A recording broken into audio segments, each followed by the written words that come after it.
ГСП онлайн. Городские новости сейчас. Я первый раз здесь играл и хотел доказать, и это бывает то, что не всегда в лучшую сторону идет. Вижу не часто, но, по крайней мере, каждый отпуск он у себя дома проводит. Но опять старается на их игры попадать. И приятно видеть на высоком уровне игрока, который, так сказать, своими собственными руками воспитан.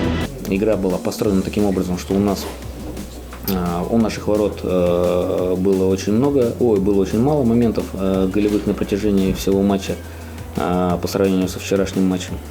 При счете 1-1, когда мы сравняли, уже все себя почувствовали, что можно играть, можно дожимать соперника. Тем более все было для этого.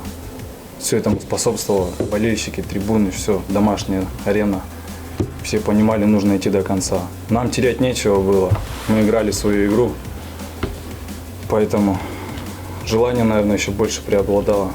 Показать достойный футбол. Сказал, действительно, соперник проанализировал нашу игру и, в общем-то, с достаточно должным уважением отнесся к тому, несмотря на то, что мы дебютанты, да, выстроил тактический план, более сложный для нас, ограничил возможность на площадке производить атакующие действия, больше предоставил возможность проявлять индивидуальные, и в этом компоненте, конечно, мы сопернику уступаем.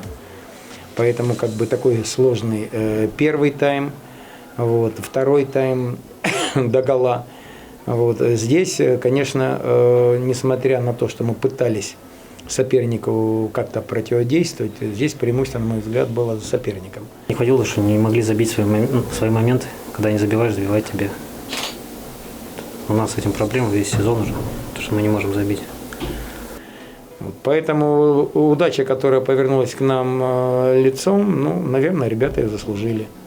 Но еще раз повторюсь, поддержка зала сыграла в этом немаловажную роль. Естественно, ребята почувствовали, что можно играть независимо от соперника, что они такие же люди, как и мы. Тем более старания на тренировках очень чувствуется. Когда в игре еще запредельное старание, так это вообще класс. И приятно к тому же всем. Итоговый счет, то я считаю, и здесь все вполне заслуженно, потому что то, что себе позволили футболисты при счете 2-1 в нашу пользу, за такие вещи просто идет моментальная расплата. И, честно говоря, в тот момент, когда мы не забили при счете 2-1 два момента, особенно первый момент, когда Ухта начала с центра поля, я посчитал для себя знаком, что нас накажут за это. И, в общем, так и получилось. А Ухта молодцы, они до конца верили, боролись и в итоге победили. С победой их.